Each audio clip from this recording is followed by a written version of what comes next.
Bom dia a todos.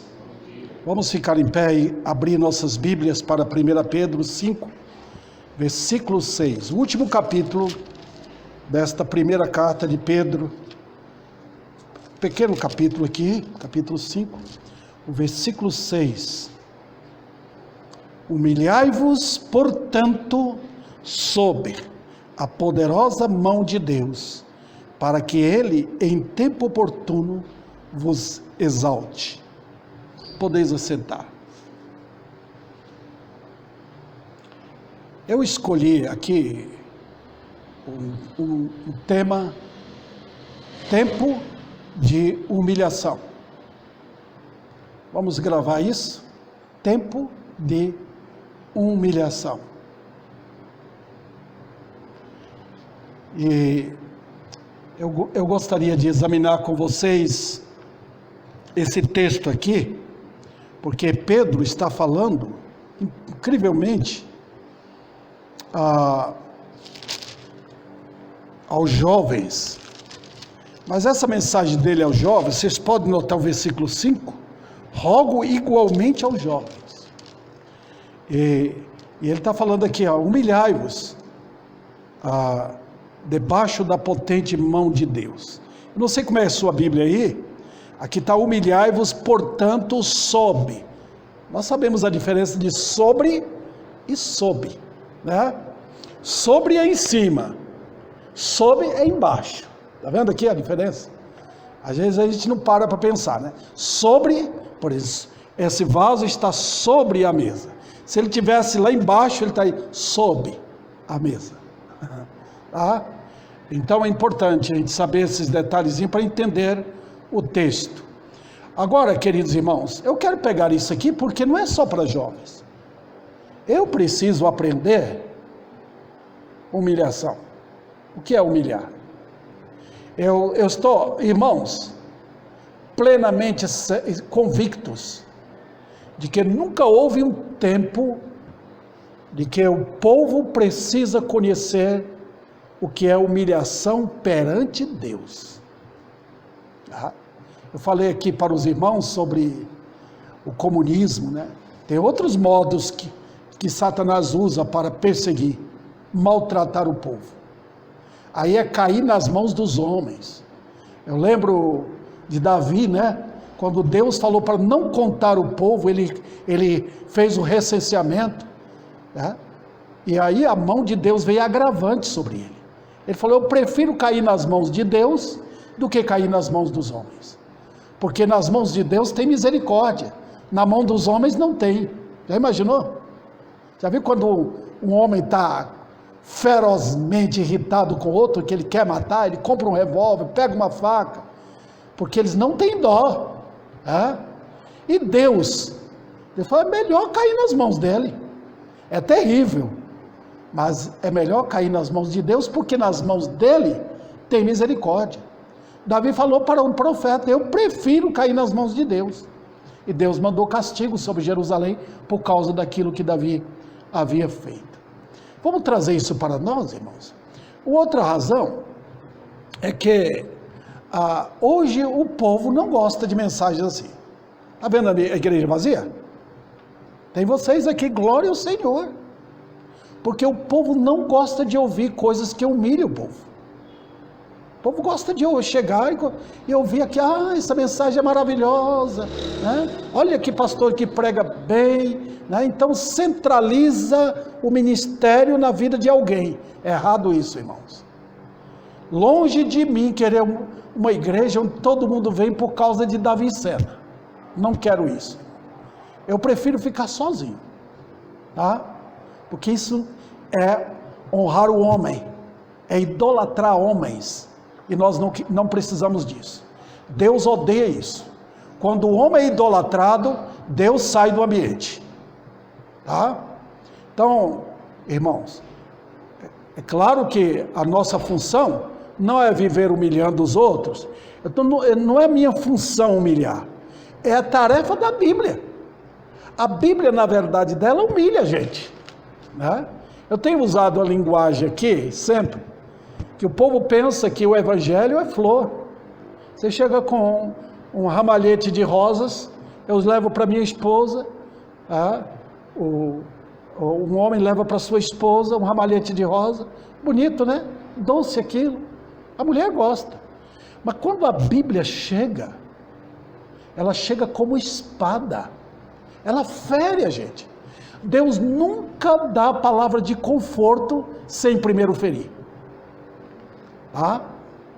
Quando nós estamos humilhados, aí Deus vem com palavras confortáveis. Você quer conhecer o Deus da Bíblia? Ele vai ferir você primeiro, mas depois ele chega. É a linguagem de Deus, irmãos. Primeiro ele vem com a palavra dele, com a espada, corta a gente na alma, depois ele vem com aquele óleo e cura. Se você fugir, é pior. Então, queridos irmãos, não é assim? É assim a Bíblia. Então eu quero trazer isso para vocês. Se fosse minha mensagem, irmãos, se fosse minha mensagem, eu inventando, estaria cheio de gente aqui. O povo gosta de novidade, o povo gosta de coisas religiosas, que o pregador fale bonito, né? Não, nós temos que pregar o que Deus mandou, né? Lembra de Paulo quando ele fala para a igreja de Corinto? Ele diz, eu vos entreguei o que eu recebi. É igual o carteiro, né? O carteiro pega a carta lá do correio, a encomenda. O que eu recebi, estou passando aqui para aquela família. Está aqui, está na mão de vocês. Encomenda. E assim, irmãos, é interessante que no trato de Deus conosco, eu não pego uma encomenda sem eu examinar. Quando eu pego a palavra de Deus, como esse versículo agora, eu examinei primeiro para trazer para vocês. Aqui. Eu até usei a referência da comida, né? Você prepara a comida e põe na mesa. Então, irmãos, tempo de humilhação. E sabe, eu gosto demais, irmãos, das cartas. Aliás, eu gosto da Bíblia inteira, porque é toda a palavra de Deus, toda. Mas a carta de Tiago e de Pedro são duas cartas incrivelmente importantes, porque Tiago e Pedro, eles não estão dando tanto doutrinas, eles estão dando prática, né? Às vezes eu vejo alguns jovens que querem ser pastor, ficam admirados, compram livros e livros e livros, tá? E depois eles esquecem de Tiago, que Tiago vem dar um empurrão na gente. Às vezes Deus vem dar um empurrão na gente, para a gente aprender a lidar com coisas práticas. Quando eu saí do Maranata, quando eu estava estudando, eu me lembro, nós fomos para a casa de um amigo meu, inclusive a esposa dele morreu poucos dias atrás. Nós, não sei o que iríamos fazer no dia seguinte, mas tinha um grupo de jovens lá na casa dele. Eu fui dormir no beliche, na parte superior, né, da beliche. E alguns jovens iriam dormir bem embaixo de mim, ali, lá no chão, né? Mas naquela noite, eles foram lá para a sala, dormir na sala, não sei a razão, e foi bem, porque eu tinha pedido a Deus, eu quero acordar cedo para ler a Bíblia. Na hora de acordar, eu estava dormindo, mas eu senti que um empurrão me fez cair lá da beliche. Então, caí lá embaixo, machuquei um pouco o pulso, só isso. Mas falei, foi Deus que me acordou para me levantar, porque eu tinha pedido para ele, e ele falou, tá bom, você não quer levantar? Não, dei um empurrão lá de cima. Então, irmãos, se nós pedimos humilhação, quebrantamento, Deus manda. Pode me humilhar, pode. Pedro está falando aqui, Tiago também falou na sua carta, no capítulo 4, para humilharmos. E, olha, irmãos, então nós queremos que Deus dê um beliscão na gente? Tá bom, Deus chega e dá mesmo, dá um cutucão na gente, acorde. Você não está vendo o que está acontecendo? Então nós, irmãos, hoje, é chamada era a pós-modernidade, né? O povo fala, nós estamos na pós-modernidade. As mulheres querendo fazer o que elas querem, os homens, os jovens, tudo assim. Tá bom, então vamos chegar com a palavra de Deus e dar um beliscão para humilhar perante Deus, não perante Davi, tá? Não perante mim, humilhamos perante Deus.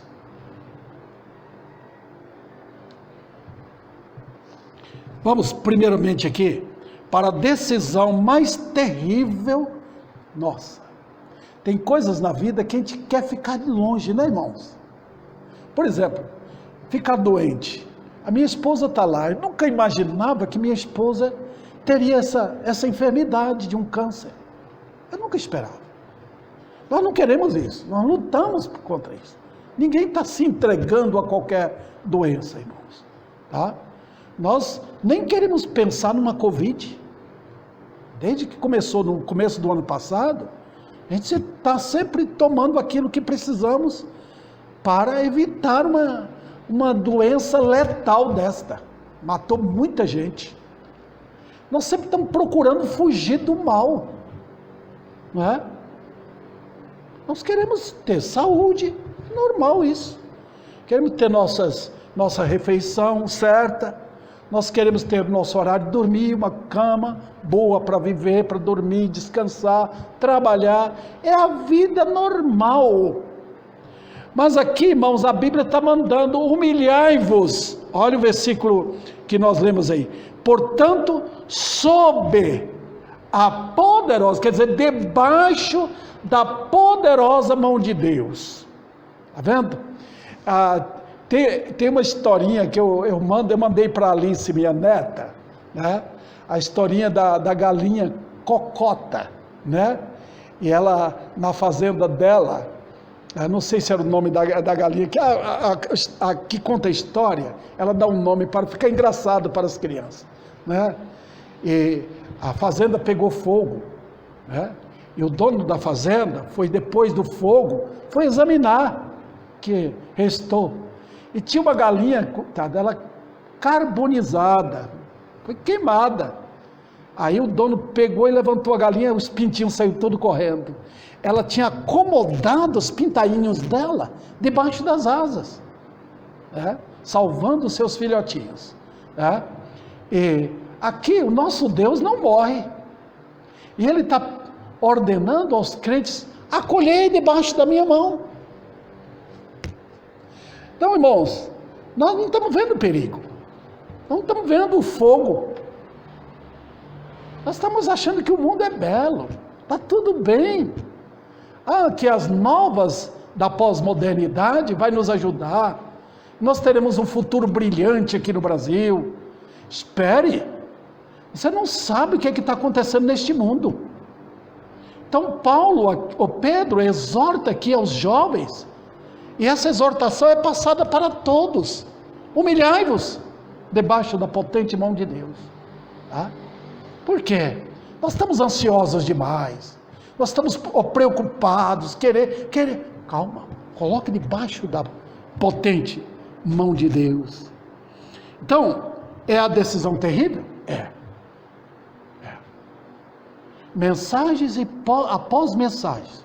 Eu tenho pregado para a minha vida, irmãos. Antes de um pastor pregar, ele tem que avaliar na vida dele. Eu tenho que fazer isso. Essa mensagem, antes de trazer, eu tenho que lembrar, Davi Sena está se humilhando? Tem que saber disso.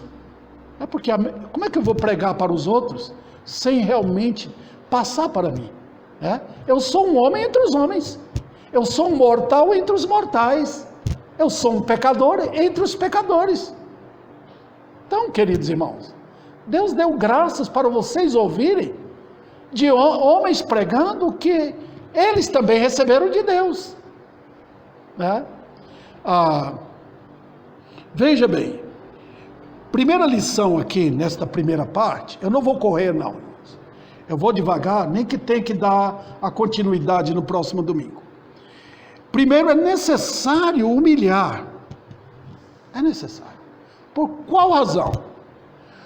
Uma razão é que o próprio pecado nos tornou arrogante. A função principal do pecado é tornar o homem soberbo, independente de Deus. Eu sempre tenho tentado ilustrar aqui.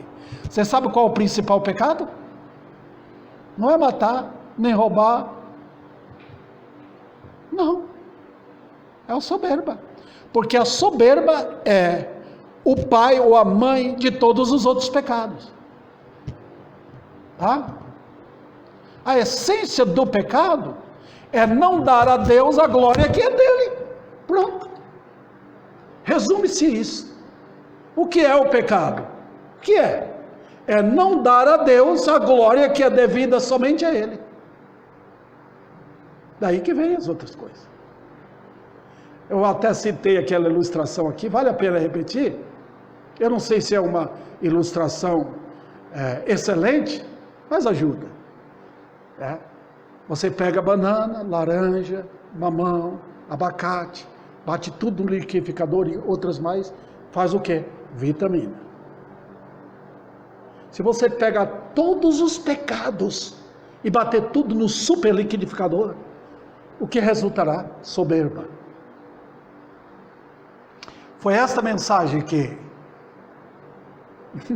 Jeremias passou, Deus usou Jeremias para passar para o povo de Israel naquele tempo. Vamos ver? Rapidamente, vocês seguram aqui, eu tenho essas duas fitas, graças a Deus.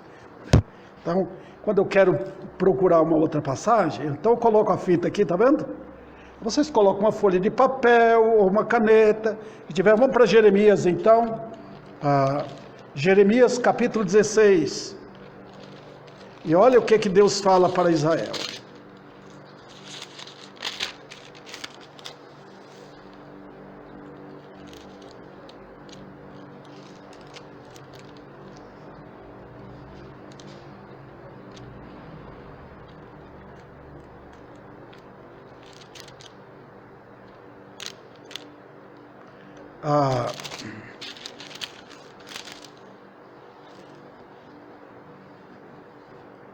Não, eu perdi a passagem aqui, irmãos, mas está tratando sobre soberba, né?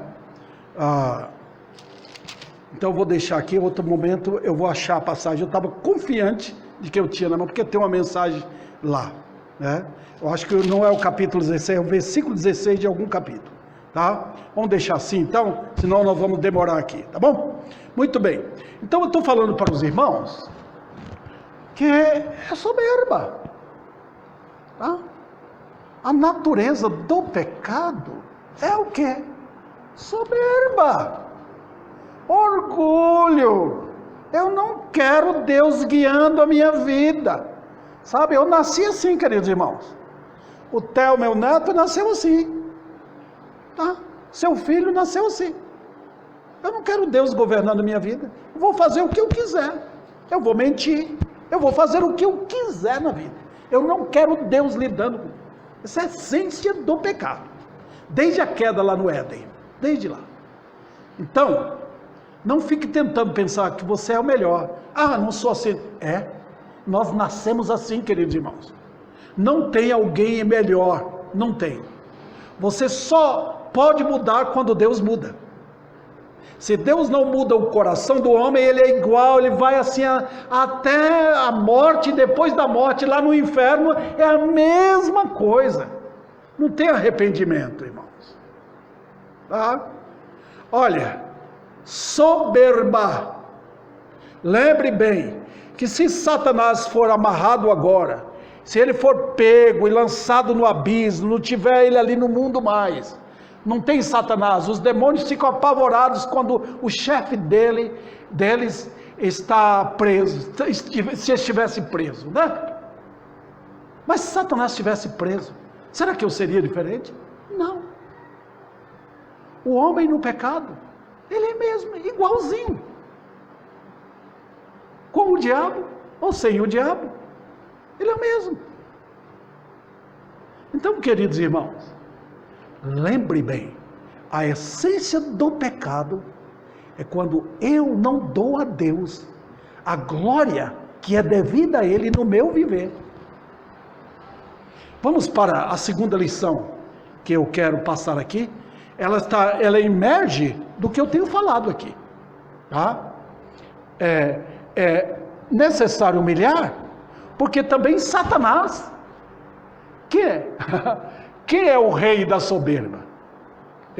Eu pensava que era o diabo, mas eu pensei depois, o rei da soberba era Davi Sena. Então Deus tem que quebrar minha soberba mesmo, cada vez, mesmo como crente, eu tenho que aprender a me humilhar perante meu Senhor. Mas eu quero tratar aqui, queridos irmãos, de Satanás. Vamos dizer, você quer ver soberba? Deixa Satanás soltar a soberba dele. Ele faz os homens nesse espírito de viver assim. Nós estamos vivendo a época da soberba, irmãos. A época em que as mulheres querem liberdade. Jovens também, os homens também. As crianças ficaram soltas, tá?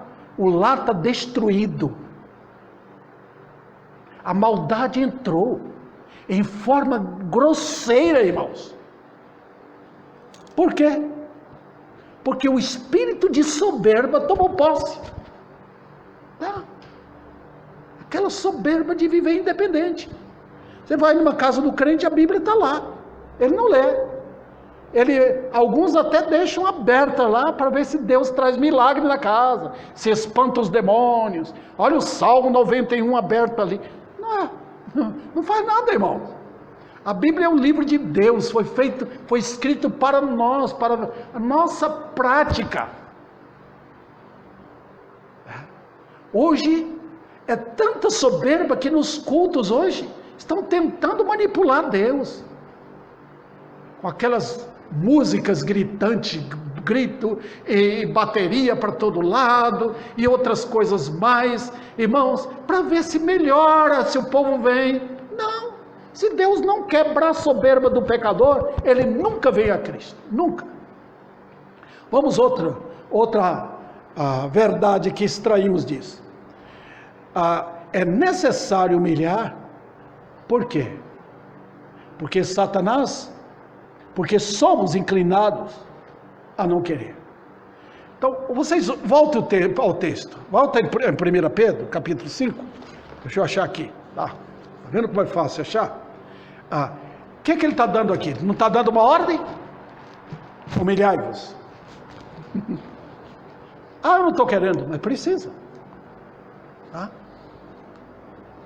Aquela senhora, a Rose, ela limpa a casa, e o Paulo chega com o sapato sujo, tira o sapato. A minha esposa faz isso, limpa. Ela está dando uma ordem, está vendo? E aí no caso Paulo fala, minha esposa tem limpado a casa, eu vou tirar o sapato, vou limpar, vou levar para um lugar, para não sujar o trabalho dela.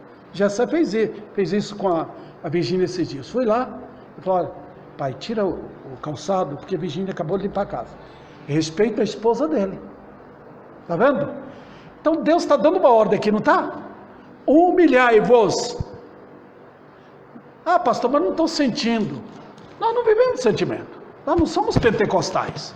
Os pentecostais que vivem de sentimento. Nós somos bíblicos. Está dando uma ordem. E eu preciso me humilhar. Preciso, porque Deus está fazendo. Queridos irmãos, eu espero que vocês estejam entendendo. Quando eu prego aqui à noite, qualquer culto evangelístico, eu estou chamando os pecadores, humilhem. Humilhem agora debaixo da potente mão de Deus. Vocês não terão segurança senão embaixo da mão dele. Corram!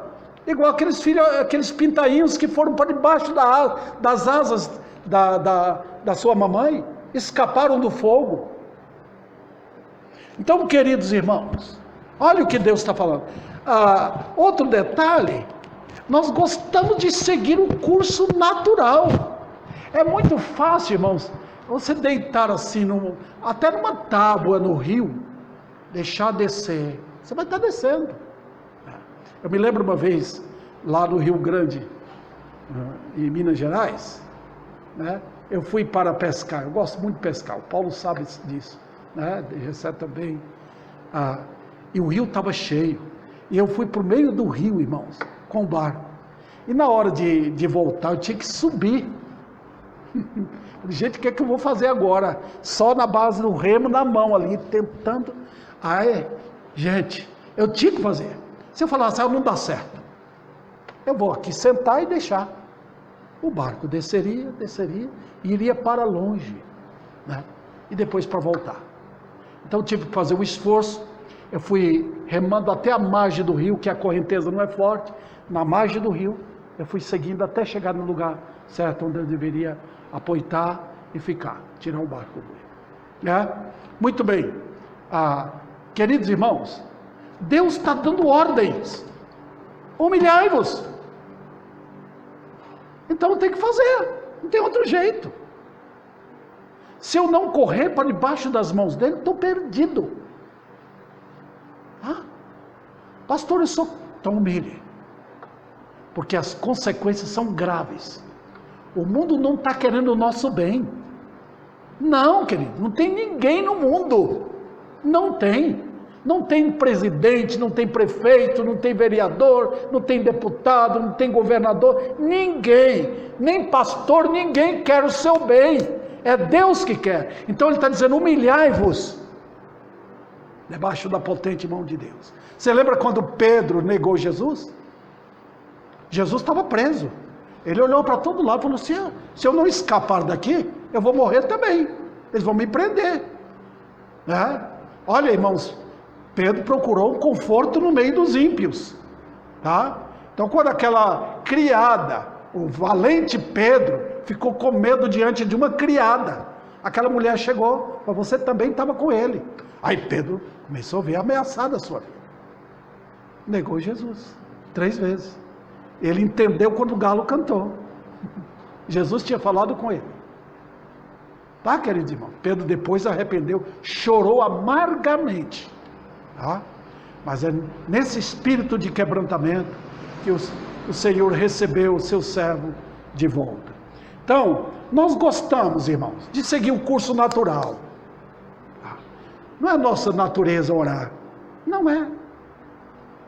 Não é nossa natureza confessar a maldade nossa e deixar. Não é. Não é nossa natureza vir para a igreja. Não é. Não é. A gente tem que se humilhar. O problema é quem é? É o meu vizinho? Não. O problema é quem é? O mundo está pedindo? Não, sou eu. Eu quero conforto. Eu não quero me humilhar. E quão perigoso é isso. Eu tenho falado sempre, irmãos, o cristianismo de hoje não sabe o que é ser crente. Não sabe. Eles não entendem a jornada para o céu. Eles não entendem o que é tomar a cruz e seguir Jesus Cristo. Outro detalhe, irmãos, eu coloquei aqui em terceiro lugar. É necessário humilhar. Por quê? A razão é, se eu não me humilhar, eu serei humilhado.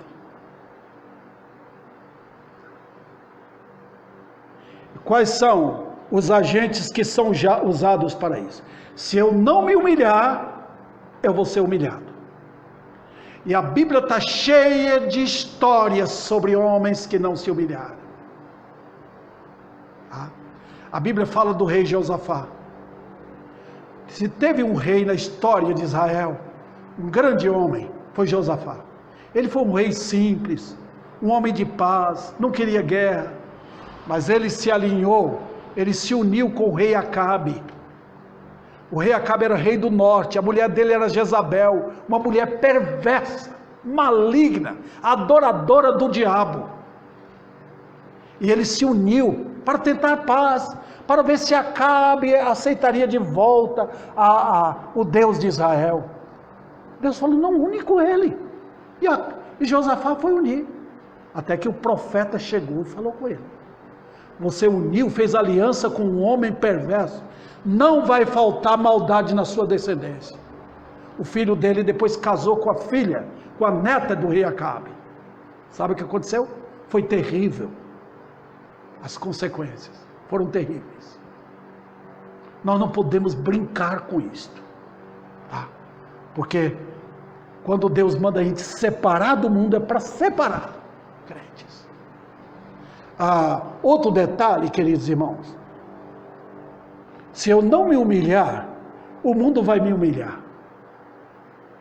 O mundo, irmãos, a não ser que você não seja crente, se você for um crente, o mundo vai debochar da sua fé. Vai debochar.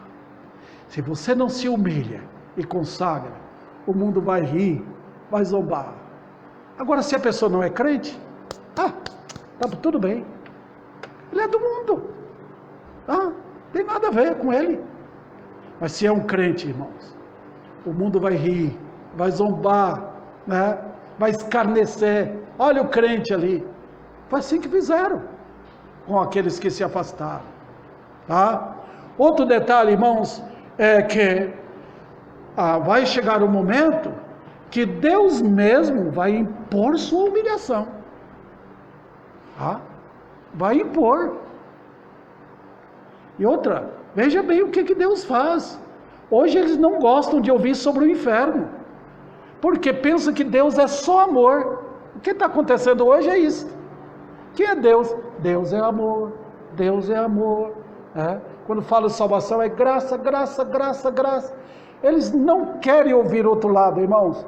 Você pega uma moeda, tem um lado, né? R$1. Olha o outro lado também. Tá? Nós sempre temos que ver os dois lados, né? E você tem que ver a história. Quem é Deus? O Deus da Bíblia. Eles não gostam de ouvir sobre isso. Gostam de ouvir o lado. Deus é amor. Todo mundo gosta. Mas quando fala de um Deus de juízo, um Deus que pune o culpado, um Deus que ele não tarda em julgar, um Deus que na terra está condoendo com misericórdia daqueles que se humilham. Mas é um Deus também que está punindo o culpado. Ele não tem por inocente o culpado. A Bíblia fala sobre isso, queridos irmãos. Deus não vai deixar por inocente o culpado. Eu tenho pregado aqui sempre: corra para Cristo. Não corra buscando a misericórdia de um pastor. Aquele pastor é maravilhoso, ele me abraça, ele ora por mim. Não busque misericórdia entre os homens. Corra para Cristo, antes que seja tarde demais. Veja bem, não tem outro jeito, irmãos. Deus aponta o Filho dele para os pecadores. E quanto aos crentes? Irmãos, tiveram crentes que não correram para Cristo, e o resultado final na vida foi muita tristeza. Davi, quando estava gostando de uma mulher, de outro homem, ele não correu para Deus. Ele deixou a paixão dominar, até que ele possuiu a mulher, matou o marido dela para ficar com essa mulher. E as consequências vieram 4 vezes mais. É sempre assim. Dentro do lar dele, no palácio e no governo. Não é brincadeira, irmãos. Em quarto lugar, é o Deus da Bíblia que ordena que nós nos humilhemos. O que é isso? Dependência dele. Olha, irmãos, eu tenho falado aqui com os crentes. Aprendamos a andar com Deus. Ele não é longe, ele está perto. Ele está perto, é que a gente não tem aquela sintonia com o que é invisível. Quando nós conhecemos nosso Deus, a gente não sai da igreja e diz: agora estou livre. Saí da igreja agora estou livre para fazer. Não, Ele está presente. Aqui está conosco. Ao sair Ele está conosco, ao andar na rua, ao trabalhar, lá na casa, no quarto, Ele está conosco. É esse temor ao Senhor que deve ser o princípio de nossas vidas, que norteia nossas vidas. Tá? O Senhor está presente. Olha, queridos irmãos, quando isso acontece, quando nos humilhamos, nós aprendemos a orar até quando você está andando. Sabe aquela dependência? Senhor, me socorre, agora. O crente deve ter consciência de perigo. De perigo. As mulheres crentes, os homens crentes, vocês não estão livres de perigos. Não. Satanás conhece a sua vida. Qual área é fraca? Eu conheço pessoas que disseram que eram crentes e caíram em ciladas do diabo terríveis, queridos irmãos. E depois, para escapar daquilo, olha, se você faz um buraco seu mais fundo e não volta para Deus, você vai ter que cavar mais para afundar. Se eu não corro para o Senhor, o buraco fica mais fundo. Eu fico mais distante, mais longe ainda. Eu conheço alguém, irmãos, que afundou o buraco. E hoje, até na bebida alcoólica entrou. Porque não quer se humilhar e confessar. Foi tanta maldade. Quanto mais eu me cerco de maldade, mas eu me afundo mais, irmãos. O buraco é profundo. Eu tenho que aprender a me humilhar. Tá? Não cavemos, porque você não vai encontrar água lá no fundo. Vai ser terra seca lá no fundo. E o buraco é mais profundo. Então, queridos irmãos, quando eu me humilho, Deus se aproxima de mim. Quando eu me ensoberbeço, o Senhor deixa as consequências vir. Tá? Voltemos ao primeiro amor. Estou falando até com crentes aqui. Voltemos ao primeiro amor. Sabe aquele amor de inicial, quando você se converteu, quando você gostava, a palavra de Deus era tudo para você. Volte para o primeiro amor. Volte. Tá? Sabe aquele... eu olho para minha esposa agora, vejo do jeito que ela está. Eu lembro quando ela era jovem, quando nós nos casamos, né? E agora naquela situação. Então eu tenho que lembrar que é a mesma esposa que Deus me deu. É a mesma. Que lutou comigo. Então eu quero, em oração, eu quero minha esposa de volta, com a vontade de Deus, lógico. Né? Voltemos ao primeiro amor. Aquele tempo, você lembra? Quando você diz, eu me converti, eu amava a Bíblia, eu estava na igreja direto, eu gostava, recebia o conselho do pastor, era assim, era muito gostoso naquele tempo, né? E agora passou, acabou. Um homem rico, ele pode dar tudo para sua esposa, um belo lar, uma bela casa, empregados para cuidar, né? Comida, conta no banco. Mas o que ele mais quer é que a esposa aproxime dele. Você pode notar o livro de Cantares, irmãos. Tem apenas 8 capítulos. Mas aquele livro é tão importante para o nosso entendimento. Porque Salomão está falando da esposa dele, a Sulamita. Ele fala, narra a beleza dela. Aquilo é a linguagem de Deus falando conosco. Eu te amei. Lembra, eu escolhi você. Eu vim ao mundo por sua causa. Eu te amo. Você perdeu o primeiro amor? Então, sabe, é que aquele conforto, as coisas boas que Deus nos deu, Ele tira para que aproxime. Olha o livro de Oséias, irmãos. O livro de Oséias é isso. Essa história. Deus está chamando os pecadores. Voltem, vem para mim. Deus está chamando os perdidos aí fora. Venham, tem salvação. Abandone os seus pecados, volte para mim, eu sou Deus. Não é maravilhoso? Tem um Senhor que amou, que foi até a cruz para dar salvação ao perdido. Não é maravilhoso? Por que eu ficar arrogante? Porque eu não quero isto. Porque eu gosto tanto dos meus pecados que eu não quero abandonar. Eu não quero me curvar perante Deus. Curve, arrependam. E você vai ver que maravilhoso esse Deus. Em quinto lugar, nesse primeiro ponto aqui, eu estou indo devagar, irmãos, porque eu não quero pular tanto assunto importante que tem aqui. O segredo de viver no mundo, para o mundo, qual é?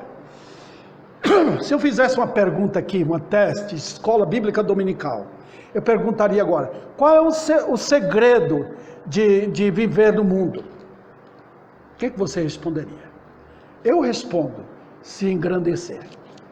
O mundo vive de grandeza, o mundo vive assim, eu tenho dinheiro, eu tenho amigos, eu posso comprar o que eu quero, eu tenho uma casa, eu tenho um carro, eu tenho tudo o que eu preciso ao meu derredor, e pode ir longe no mundo, você pode ter fama, você pode chegar a uma posição na política, você pode ser isso, aqui, tudo isso o mundo oferece, porque o segredo do mundo é se engrandecer.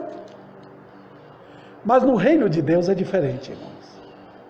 Completamente diferente. No reino de Deus, o segredo é descer. Interessante. Quando eu humilho, a graça me eleva. Está vendo? É isso que Deus faz. Quanto mais eu me prostro perante Ele, mais eu sou erguido. Você não vê isso, irmão. Mas é assim que Deus... Vamos supor, eu estou pregando aqui. Hoje eu trago uma mensagem, necessidade de arrependimento. Um pecador entra, ele está lá embaixo, ele está falando, pastor, eu quero saber como eu posso ir para o céu, como eu posso ser livre dos meus pecados. Então eu apresento Cristo Jesus, está vendo? Ele foi lá embaixo, aquele pecador se humilhou. Sabe o que acontece? Cristo vem para perdoar. Está vendo o que é que Deus traz? Ele traz aquilo que o pecador precisa. Olha, irmãos, não tem isso no mundo hoje. É muito raro. É como achar uma agulha no palheiro. Achar um pecador que se arrepende hoje é como achar uma agulha no palheiro. É muito difícil achar. Mas se chega alguém que está se humilhado, querendo saber como eu posso ter o perdão de Deus, eu ofendi Deus, eu ataquei meu Deus, eu quero ser salvo. Quem pode fazer alguma coisa por mim? Jesus Cristo. Ele veio ao mundo. Então quando o pecador chega, ele pela fé, e confessa isso, ele encontra do Senhor essa tão grande salvação, e aí pronto, irmãos, perdão, purificação, ele faz na hora, ele purifica o pecador. O pecador, mas pastor, essa é verdade? Deus aceita você pelo sangue dele, o sangue do Filho, que purifica o homem de todo o pecado, todo, o que eu cometi no passado, sim, o que eu sou agora, ele perdoa tudo, e o que eu serei no futuro, ele garante você como filho, ele recebe, e ele livra você do inferno, não tem mais perigo nenhum do inferno, quando o pecador nota o que a graça faz quando alguém se humilha, irmãos, o que a graça faz, ele pega e eleva o pecador ao reino da glória. É assim a vida cristã, é diferente do mundo. O mundo diz o contrário. O mundo diz, se você quiser ser alguma coisa, então você tem que ser soberbo, você tem que ser valente, você tem que ser tudo isso. Não, a Bíblia diante de Deus é totalmente diferente. Eu me humilho, quando eu me humilho, Deus me eleva. Eu quero ser forte, então tem que ser fraco.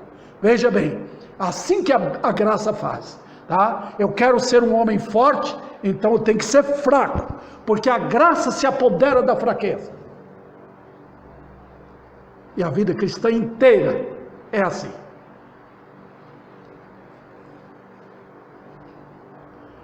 Eu tenho uns 10 minutos ainda, eu vou entrar nesse segundo ponto aqui, queridos irmãos. Eu espero que eu tenha sido eficiente em expor a decisão mais terrível para o homem, é se humilhar. Então vamos agora para esse segundo ponto. O lugar da nossa humilhação, qual é? Olha o texto, nunca olhe para mim, olhe para o texto. 1 Pedro 5, versículo 6. Qual é o lugar da nossa humilhação? Debaixo ou sob a poderosa mão de Deus. Com isso aqui, eu terminarei a mensagem nesta manhã. Em primeiro lugar, eu quero falar aqui o que é a mão de Deus. A outra tradução diz potente. Potente. Você sabe o que é uma mão potente? Eu peguei meu netinho hoje. Sempre quando eu venho na igreja, antes que alguém chegue, eu dou uma saída com ele, né? Ele está em minhas mãos. As minhas mãos são potentes para carregá-lo, para livrar de uma queda, para livrar de alguém que queira chegar e pegar a criança. Tá vendo, irmãos? É assim que nós fazemos com nossos queridos, as criancinhas. E quando eu me abrigo debaixo da potente mão de Deus, que potente mão é essa? É a linguagem figurativa, irmãos. Quando nós falamos de Deus, Deus é Espírito. E Deus usa essa linguagem para nos levar a entender que a mão dele é forte. Será que nós compreendemos isso? Eu vou levar vocês para a Bíblia. E aí eu terminarei isso. Que é potente mão de Deus? Sabe quando ele fez o mar? Ele mediu as águas. Ele pôs na mão dele a água. Esse aqui é o Oceano Índico. Esse aqui é o Oceano Pacífico, colocou ali. Esse aqui é o Oceano Atlântico. Está vendo? Esse aqui é o Mediterrâneo. A mão de Deus. Ele mediu tudo, irmãos. Impressionante. E olha, e você nem sabe o que é o céu. Tem planeta, irmãos, que é planeta, tá? Na nossa Via Láctea, que tem milhões e milhões e milhões. Tem planetas incrivelmente maiores do que a Terra. Sem falar do Sol. Tem muitos sóis gigantescos, que se colocasse um sol desse no lugar do nosso para brilhar, olha, quando você quer mudar uma lâmpada, né? Aquela lâmpada tem 15 watts, não serve para o meu quarto, para a sala da minha casa. Eu vou colocar um de 60 watts, né? Aí você pega uma lâmpada com mais força e ela brilha mais. Se Deus pegasse e falasse assim, eu vou tirar esse sol e colocar um outro sol maior, nós morreríamos na mesma hora. Tudo aqui na terra seria queimado.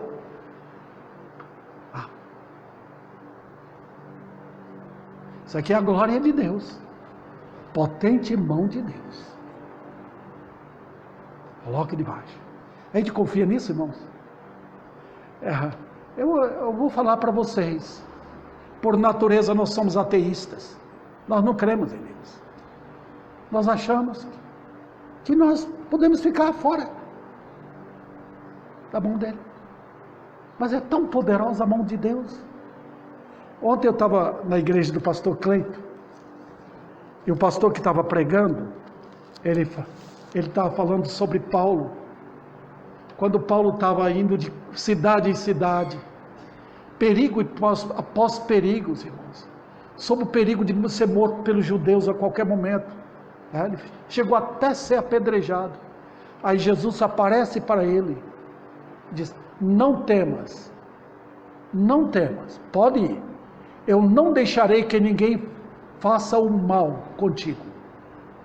Olha, o Senhor está falando com o servo, pode ir, não tenha medo, ninguém vai fazer mal para você, eu estou com a mão aqui, protegendo você. Está vendo? Irmãos, eu não me lembro muito bem da história Mas eu sei de uma família que estava indo para evangelizar uma outra cidade. Eles foram de carro. Eles iam trabalhar como missionários naquela cidade. E eles acamparam um pouco distante da cidade, num lugar estratégico. Foram passar a noite e estavam dormindo ali. No outro dia eles foram embora. Chegaram naquela cidade, alguém falou para eles: nós íamos atacar vocês, assaltar vocês. Mas quando nós chegamos lá, tinha um grupo de elementos, vestidos de branco, cercando o acampamento de vocês. Naquela hora que eles estavam tentando entrar lá, irmãos estavam orando para eles, para Deus protegê-los. A mão de Deus, a potente mão de Deus, não tem limites, irmãos. Você lembra de Pedro na prisão? Com grilhões, não era algemas não, grilhões daquele tempo, era ferros, tá? Soldados do lado, tá? Segurando Pedro ali. No outro dia ele seria sentenciado à morte. O anjo chega, abre a porta, a grade, entra, não precisou de chave, plum, abriu. Caíram os grilhões dele, os soldados continuaram dormindo. Vem, Pedro. Pedro saiu, vamos lá. A potente mão de Deus. Tá? Você tem visto o que ele tem feito por você? Não foi você que fez o que você tem tido até agora. Ele tem dado comida, água, roupa, emprego, saúde.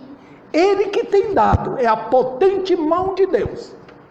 Ele não vai fazer mais, ele dá aquilo que é necessário. Se tiver que fazer algo mais poderoso, ele vai fazer. Nem sempre ele livrou os servos dele de perigo. Ele não livrou Estevão das pedradas, mas ele recebeu Estevão na glória. Esta é a potente mão de Deus. Queridos irmãos, eu falei apenas um pouquinho do que eu deveria falar aqui, mas é a própria verdade. Humilhe. Chegou o momento para nós agora, né? Para mim, para o Gessé, para vocês, para todos os irmãos, humilhai-vos debaixo da potente mão de Deus. Pode humilhar. Ele a seu tempo vos vai elevará. Que o Senhor assim aplique a sua palavra. Eu não terminei a mensagem. Eu deverei continuar no domingo que vem para falar dos últimos dois pontos ainda que restam. Tá? E o Senhor aplique a sua palavra em nossos corações.